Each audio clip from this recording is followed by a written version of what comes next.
We are the children of the one Yahweh. Ye are the chosen of the one Yahweh. And he has given this law to us. Okay, first and foremost, I want to give all praises, honor, and glory to the Most High God, Yahweh. We do so in the name of His only begotten Son, Yahweh Shai, who the world ignorantly calls Jesus. Right? We are the SICARII. We're out here talking to the so-called Black, Hispanic, Native Americans and showing them they are the Israelites of the Bible and what we need to do as a nation to get out of this hellhole that we're in. Right? You don't need to go far to see that our people are the most destroyed out here, bro. We're in Sacramento. If you think you're a tourist and you come to Sacramento to see good stuff, man, you're in for a treat, bro. You're not walking around all of Sacramento like that. You're not going where our people are at, right? Where are you gonna go to? Fucking City Hall? There's nothing good out here for our people, man. Right? Give me this in first. Peter. This is 2 Peter chapter 3, verse 10. But the day of the Lord will come as a thief in the night, in the which the thief slacking. From the top. But the day of the Lord will come as a thief in the night, in the which the heavens shall pass away with a great noise. Right? And he's going to come as a thief in the night, right? You don't know when that thief is going to come, right? But the heavens are going to pass with fervent heat, right? Go ahead. And the elements shall melt with fervent heat. The earth also and the works that are therein shall be burnt up. Yo, sisters. Hey, sister. Yo, right here in the black shirt. Sis, can I talk? You mind me asking you a quick question? Real quick. I know you got some time too, right? Let me quick question. What's your guys' nationality? Hispanic. You're Hispanic from where? I'm from out here, from Mexico. From where? Mexico. From where in Mexico? Jalisco? You too? You're black? Your dad's black? Your dad's Mexican. From where? Mexico City? Hey, let me lace you guys up with some game real quick about our people, because our people were powerful people, right? You ever hear about how the Israelites are so-called Black, Hispanic, and Native Americans? You never heard that before? Okay, let me lace you up with some history with us as Mexican people, right? How did we get here? You ever heard that before? Like, where did we come from as Mexicans? Like, where did the Aztecs come from? Because they have traditions of where they came from in their writing stuff, right? And they talk about how they came from where the sun rises, right? We come from the east, we come from Jerusalem. We're Israelites, right? God's chosen people. You ever heard that before? You ever heard that before? Right? And how it's being Israelites.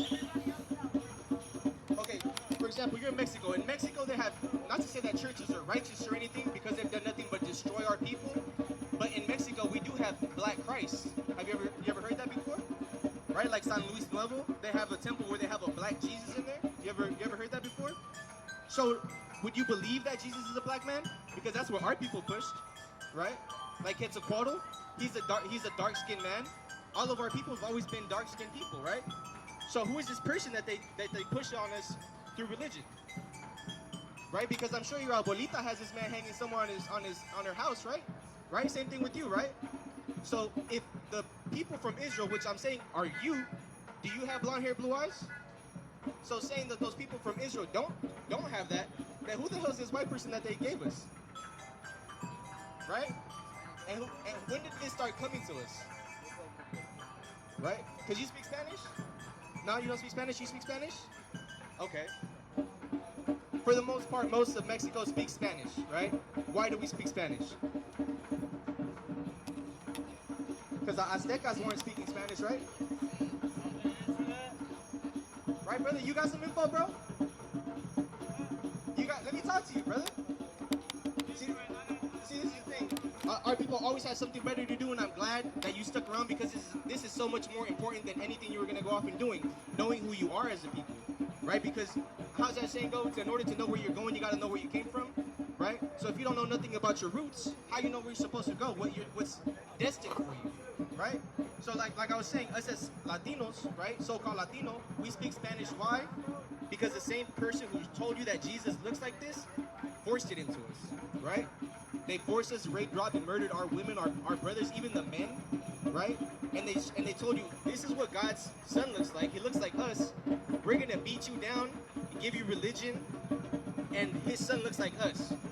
But you're supposed to love everybody. You're supposed to all this after we did this to you already, right? And then they started building America on that. This is a land of the free, but we're gonna have slaves though, right? You as being some half black, right?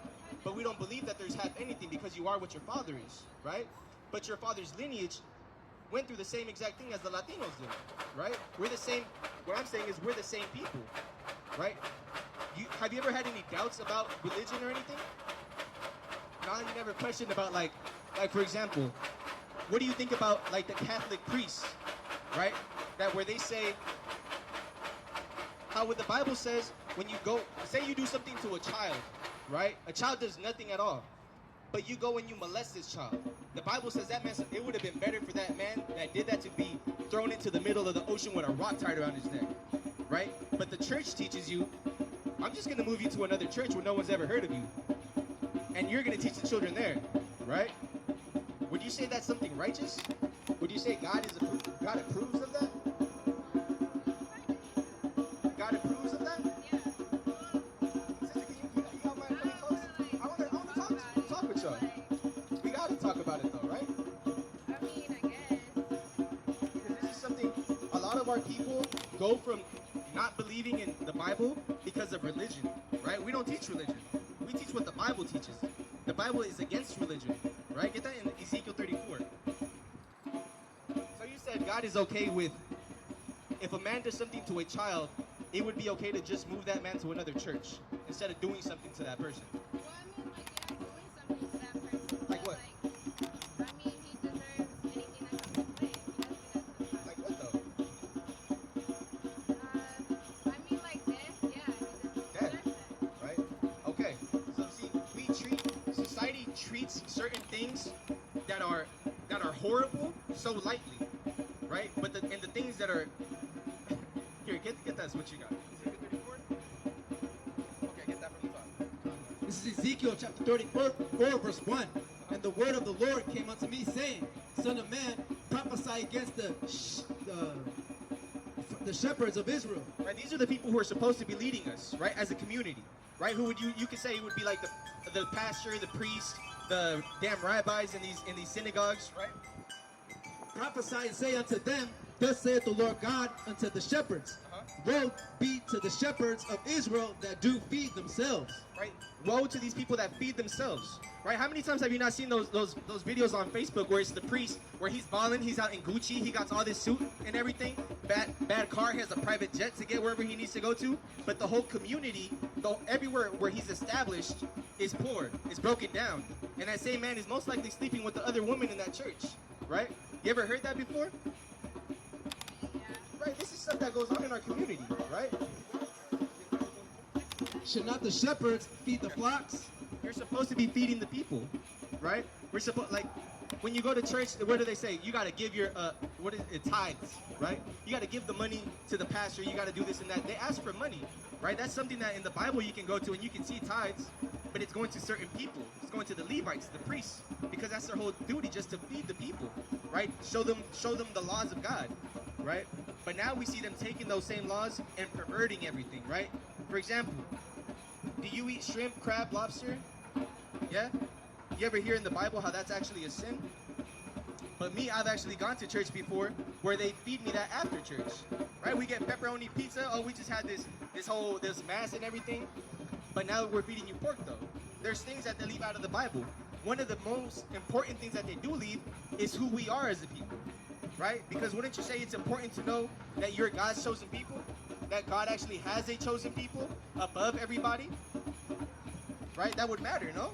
Would you think that matters? I don't know. It's Let me tell you something, right? For example, like God saying He made you perfect. Everything about you is better than everybody else. If we were to believe that, would you think that our women, us as being Mexican, I can go to Mexico right now and see dark-skinned women, beautiful hair, beautiful everything, and have blonde hair. Why would they want to have blonde hair if they think everything about themselves is beautiful? Right? Because being blonde, having blue eyes, having green eyes, these are all recessive traits. Whether you believe in the Bible or not, that's a recessive trait. Right? And if God made you perfect, made you better than everybody else, He would give you what is better than everybody else, right? So if we love ourselves, love what God created, we would have no problem being who we are, right? Being God's chosen people, no? Right? And so that's what I was asking you.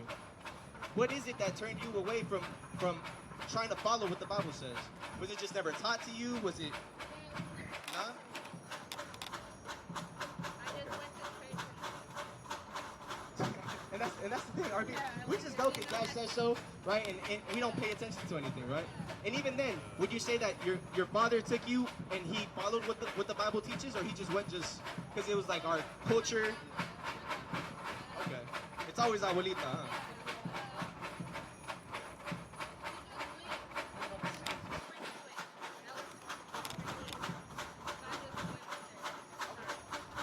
I'm gonna show you something, right?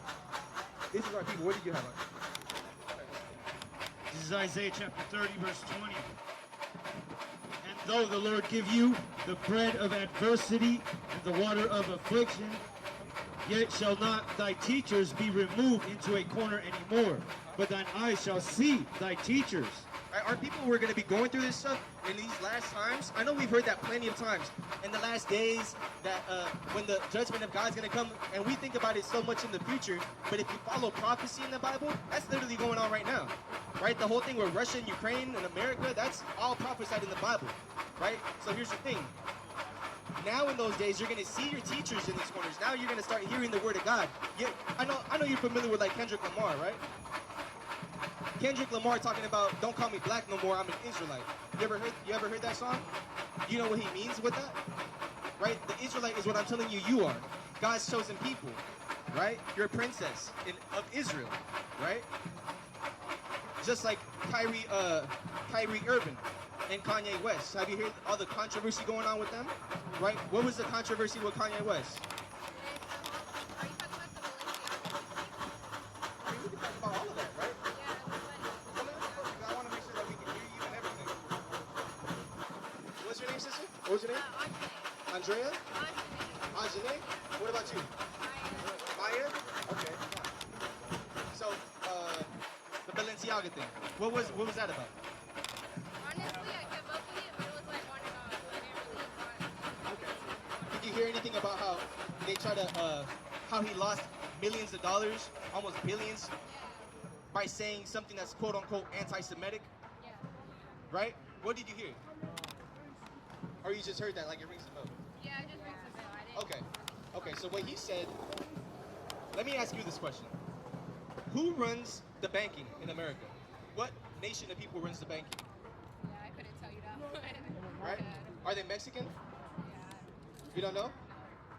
Okay. Who runs the television, the corporations? Okay. Caucasian people, right? It's more specifically a certain type of Caucasian person. It's the Jews. You ever heard that?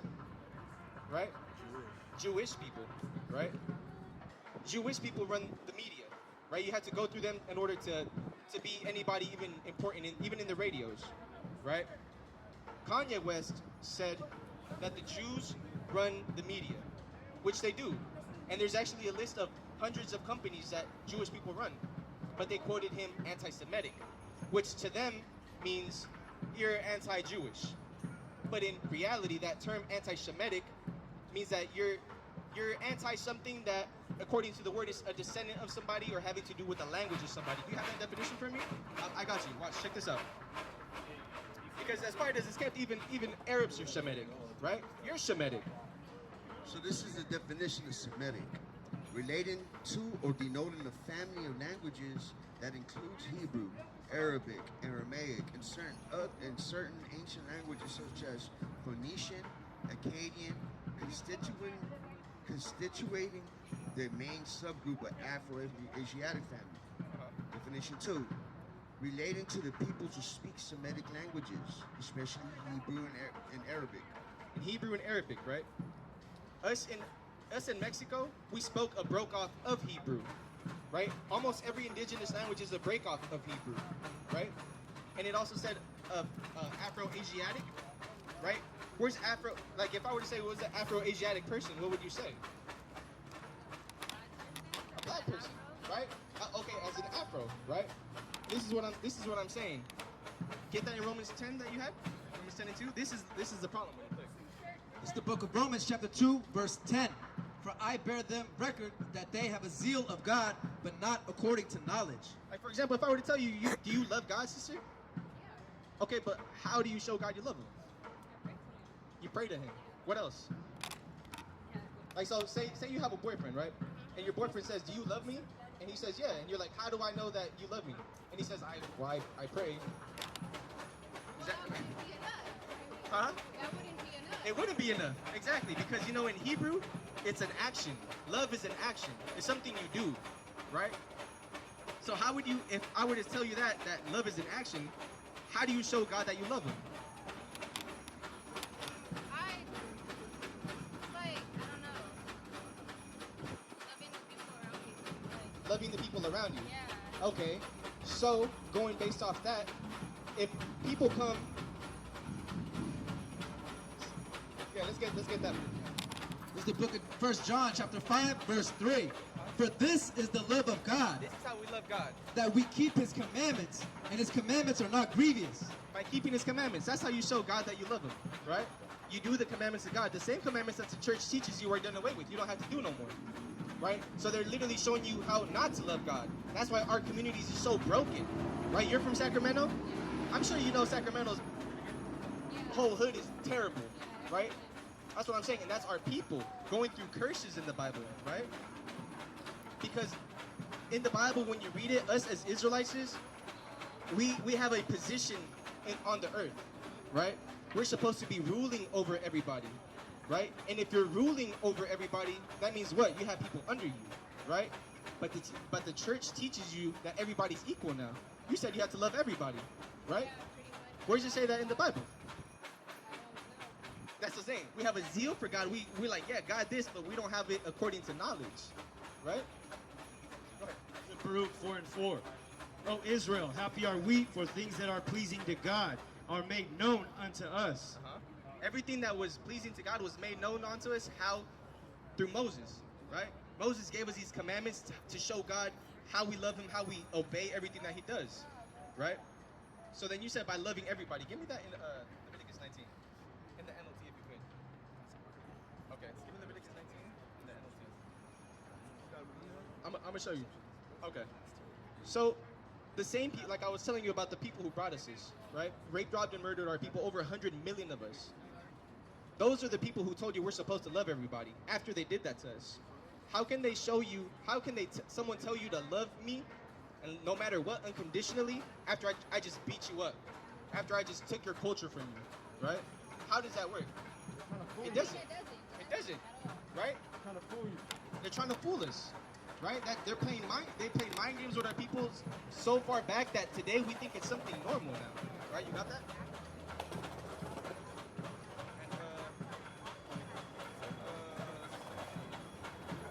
Yeah. This is Leviticus 19:17 in the NLT. Do not nurse hatred in your heart for any of your relatives. For any of your what? Any of your relatives. Confront people directly so you will not be held guilty for their sin. Keep going. Watch. Verse 18. Do not seek revenge or bear a grudge against a fellow Israelite, but love your neighbor as yourself. I am the Lord. So the Bible teaches you love your fellow Israelite. You as my sister, I'm not going to go rob from you, right? That's a law of God. It says your fellow Israelite, a relative of us, right? Because when you see in the Bible, we went to war with other nations. That's how we took over Israel, right? We were literally commanded to go and kill every single one of those people in that land. So how can we sit there and say we're supposed to love everybody when God commanded us to go do something to some people, right? It doesn't work, right? But he said in turn, love each other. Don't steal from each other. Don't bear a grudge against each other, right? That would, if we were to do just that, that would take off gang banging, right? It would take off even, give me Deuteronomy 28 and 54. This is Deuteronomy chapter 28 verse 54. So that the man that is tender among you and very delicate, his eye shall be evil toward his brother. Right, that's gang banging, right? We see our brother now you see, especially as Latinos, right? Oh, is this fool wearing blue? Is he wearing red? Oh, he's a norteño, sureño now, right? And toward the wife of his bosom, and towards the remnant of his children, which he shall leave. That's single parent households now, right? How many, would you say that that's prevalent in our culture?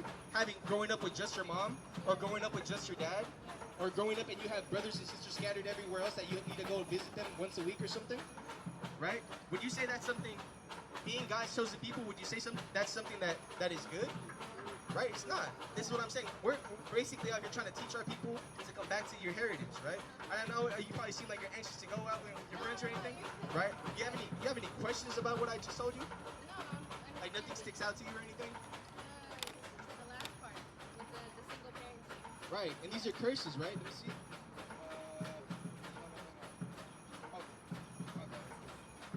Get 46. This is Deuteronomy chapter 28, verse 46. And they shall be upon thee for a sign and a wonder, and upon thy seed forever. See, and this is something that's supposed to be for forever. Deuteronomy 28, 45. Moreover, all these curses shall come upon thee, and shall pursue thee, and overtake thee till thou be destroyed, because thou hearkenest not unto the voice of the Lord thy God, to keep his commandments and his statutes which he commanded thee. 46. For they shall be upon thee for a sign and for a wonder, and upon thy seed forever. This is what I'm saying. This is supposed to be something that's honest, so we can sit there and say, why is this going on to our people?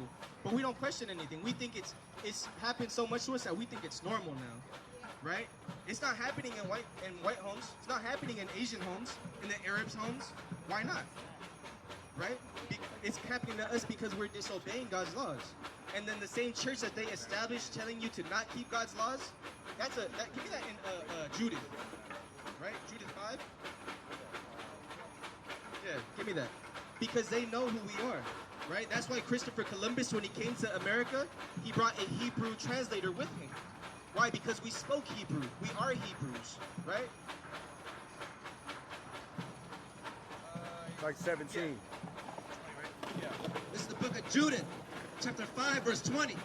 Now, therefore, my Lord and governor, if there be any error in this people, and they sin against their God, let us consider that this shall be their ruin, and let us go up, and we shall overcome them. Basically, she's saying, okay, if there is something wrong with these people, if there's something going on in this nation, if they're sinning, let's go up, because when we fight with them, God isn't going to be with them. We're going to take over them, right? Us as Latinos, when they came over here, what do you hear for the most part?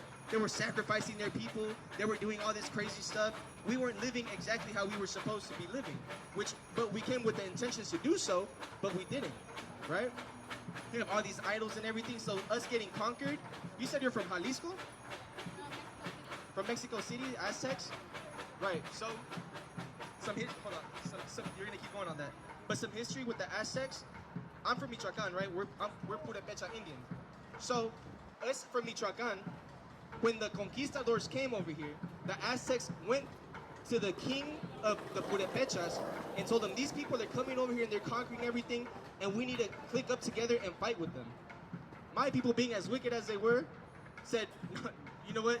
Our seers, our fortune tellers, told us that they're gonna come, they're gonna conquer, there's nothing we can do. We're not clicking up against you, with you against them. We're actually gonna sacrifice you because we see that as a bad omen, and we're gonna not put up with them. We're gonna let them kind of take over the state without fighting with them. That's why when you go to Michoacan, most of Michoacan, like when you go to Pátzcuaro, there's still indigenous stuff there because the Spaniards were like, okay, we're gonna let you do your thing because you didn't fight against us, right? So keep going. Verse 21. But if there be no iniquity in their nation, let my Lord now pass by, lest their Lord defend them.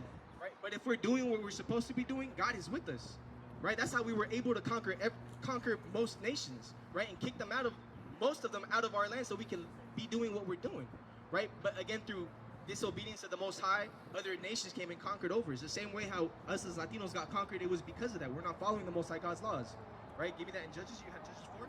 I'm going to read you something because we had some powerful women in Israel, right? I'm going to show you something.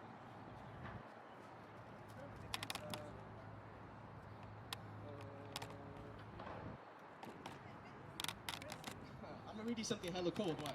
Go to 18. This is Judges 4:18. And Jael went out to meet Sisera and said unto him, Turn in, my lord, turn in to me, fear not. And when he had turned in unto her into the tent, she covered him with a mantle. So this sister Jael, right? She's taking this dude from this other nation, and she's kind of like seducing him in a way, saying, "Okay, come over here." And this is a man from another nation who she's trying to literally kill to save Israel, right? Go ahead. And he said unto her, Give me, I pray thee, a little water to drink, for I am thirsty. And she opened a bottle of milk and gave him drink and covered him. Again he said unto her, Stand in the door of the tent, and it shall be, when any man doth come and inquire of thee, and say, Is there any man here? That thou shalt say no. Basically, the dude's saying, "Here, just stand by the door. I'm gonna take a nap, and you just wait. And if anybody comes, just tell them there's nobody here." And this dude's gonna take a nap, right? And Yael, that sister, that Israelite sister, she's standing there guarding, right? Then Jael, Heber's wife, took a nail of the tent, and took an hammer in her hand, and went softly unto him, and smote the nail into his temples, and fastened it into the ground. For he was fast asleep and weary, so he died. Right here, hold on. Here. There's something else. Exactly before the children of Israel. Here, keep going. Just keep going. Finish that. All right, and behold, as Barak pursued Sisera, Jael came out to meet him, and said unto him, Come, and I will shew thee the man whom thou seekest. And when he came into her tent, behold, Sisera lay dead, and the nail was in his temples. Right. So God subdued on that day Jabin, the king of Canaan, before the children of Israel. So, like, going based off what you said, we're supposed to love everybody. Here, a woman of Israel, right, a powerful sister, Yael, she literally had this Canaanite king, another nation, come into her tent. She grabbed, while he was sleeping, covered him with the blanket, took a nail and a hammer, and smacked that nail into his temples right here, into the floor, right? And it says God subdued Canaan that day, right, through the hands of a woman. I'm telling you, all throughout the Bible, we have very powerful men and we have very powerful women in our nation, right? And to tell you, sis, you're of that nation, right? We have powerful sisters, we have powerful brothers. We're kings and priests on this earth. You're princesses on this earth, right? And as being that, God wants you to walk in that way. You know what I mean? There's things that come with being an Israelite, right? So, and even going back into what we were talking about with the food, right? If I'm sitting there telling you, sis, you're a princess here, you're supposed to be eating stuff that a princess would eat, right? Like puerco, right? Pig. That's the most disgusting thing you could possibly eat, along with shrimp, right? Why pork? Why would you say that pork is something nasty to eat? Like, for me, digest-wise, it doesn't sit well with my stomach. It doesn't. Here, I'm gonna tell you something. Like our bodies, right? So like our bodies with everything, how you're saying with the pork, our body's gonna reject everything. But we think it's such a thing with like high blood pressure. Oh, it runs in my family. Diabetes runs in my family. That we think it's something normal, right? If your body's telling you, if your body's rejecting it, like for example, my sister's allergic to shrimp, but they still eat it because they think it's something good. You know what I mean? Your body's telling you don't eat it, but you're gonna eat it because it was told it was normal to you. There's nothing wrong with it. But the Bible tells you that's one of the most disgusting animals you can even touch, nonetheless eat. You feel me? So me telling you, sis, eating pork is a sin. Would you still be like, oh, what would compel you to still be doing it though? The taste. Look, here's the thing. Everything that's good to, like, I'm gonna give you an example. A person who's strung out on drugs, right? They'll sit there and I can tell that person, look, man, crystal meth is bad for you. It's literally killing you right now. Same thing with pork. It's literally killing you. It has parasites and everything in there after you eat it, right? Sometimes you can't even burn those parasites out of it. But that person is sitting there saying, you know what, this is so good for me right now. It tastes good to me. How can you tell me it's bad? How can you tell a person who is so destroyed already to think that it's something good, it tastes good to him, it's good to his body, it makes him feel good? How can you tell that person that it's bad, right? You get what I'm trying to ask you? Like, how can you do that? You can't. Right. So that's what I'm saying. So if, sis, I'm telling you, this thing is literally killing you right now, and if it's not killing you right now, it will kill you later, right? Get that? Yeah, 66:17. Right, and that's what I'm saying. And if it's God doing this, and you said you love God, right? And if God says don't do it, how can you sit there and say I'm still gonna do it because it tastes good, right? We're supposed to be obedient to the Most High, right? So that's the thing. So get this. This is Isaiah chapter 66, verse 17. They that sanctify themselves and purify themselves in the gardens behind one tree in the midst eating swine's flesh, eating pig, and the abomination and the mouse shall be consumed together, saith the Lord. right? They're gonna get killed in that day, right? When that day of the Most High comes, and that's what they're saying. Everybody's like, oh, who knows when that's gonna be? It doesn't matter when it's gonna be. It's gonna happen, and you need to get right before that, right? Because you should. I don't really eat shrimp. Why not? You just don't like it? I don't. It's not good. See, that's the thing. We make stuff taste good, Yeah. right? Like puercos, that's not indigenous to America. That was given to us as slave food. You know that, right? They literally gave you the most disgusting thing to say, look, here, have that. And us as being the people that we are, we made it taste good, right? We know how to do everything good, how to turn wicked. Give me that in, what is that in Jeremiah 4:20? Go ahead. This is Ecclesiastes chapter 8, verse 12. Though a sinner do evil, starting at verse 11? Yeah, go ahead. Con. Ecclesiastes chapter 8, verse 11 and 12. Because sentence against an evil work is not executed speedily, therefore the heat of the sons of men is fully set in them to do evil. Right? So because they're like, nobody's sitting here doing anything for me doing this, we're going to just keep doing it because nobody's telling us that nobody's acting or enforcing the laws of God, right? Though a sinner do evil 100 times and his days be prolonged, yet surely I know that it shall be well with them that fear God, which fear before him. Right, so he's saying just because this person who's doing this wicked stuff, like you could go to the hood and you can see there's an old drug dealer still, right? But we grew up hearing that there's no such thing as an old drug dealer. They're either dead or in jail. But sure, there's that one or two that live through it, but that doesn't mean that their life is going to end well. You know what I mean? Same thing with you. This is what I'm trying to tell you. You eat it, you understand. Now you're understanding that it's something bad, and I would prefer that you don't because we want to see our people prosper, right? This is Jeremiah chapter 4, verse 22. For my people is foolish. They have not known me. They are sought as children, and they have none understanding. They are wise to do evil, but to do good they have no knowledge. Right, we are wise to do evil. We can take something that God told you is so disgusting, don't even touch it when it's dead. We figured out how to make it taste good, right? But to do good, we don't have that understanding, right? Like if I were to sit there and tell you, sister, how can we turn our communities as Latinos, as black men, how can we turn our communities into something good now? How can we fix our communities? Right now, Right now. like, you can't. It's like, oh, Nobody nobody will listen. will listen. Yeah. I say you have to build a whole new community with everything is new and new ideas and everything got to be new. Everything has to be new. What would change though? It will be a whole new system, like much more stronger. The man would have to be strong as fuck. Where are you from, bro? Shit, I'm from Colombia. I'm 100% Colombian. All Okay. praises, brother. Look, sister, I wanna talk with you too, brother. Sister, do you have any questions before I venture off with the brother here? No? Are you gonna stick around for a little bit? No, they're waiting for Okay, me, look, so- take this flyer. Yeah. You can follow us on YouTube, watch our videos. You can add the brothers on here if you have any questions. Hit us a text, a message, email, whatever. You have a blessed day, and know you're an Israelite sister, right? From the tribe of Issachar. That's what you are. You're an Issacharite princess, right? All right, you too, sis. Go ahead. This is Sirach 5 and 4. Say not, I have sinned, and what harm hath happened unto me? For the Lord is long-suffering, he will in no wise let thee go. Verse 7, make no tarrying to turn to the Lord, and put not off from day to day, for suddenly shall the wrath of the Lord come forth, and in thy security thou shalt be destroyed, and perish in the day of vengeance. All right, our people need to get right. This is what I'm saying. This is what I was saying earlier. This is what was going to be my original lesson. We have this time right now to get right. Since nothing has, say, the judgment of the Lord, the day of the Lord that everybody's waiting on hasn't happened yet, get right.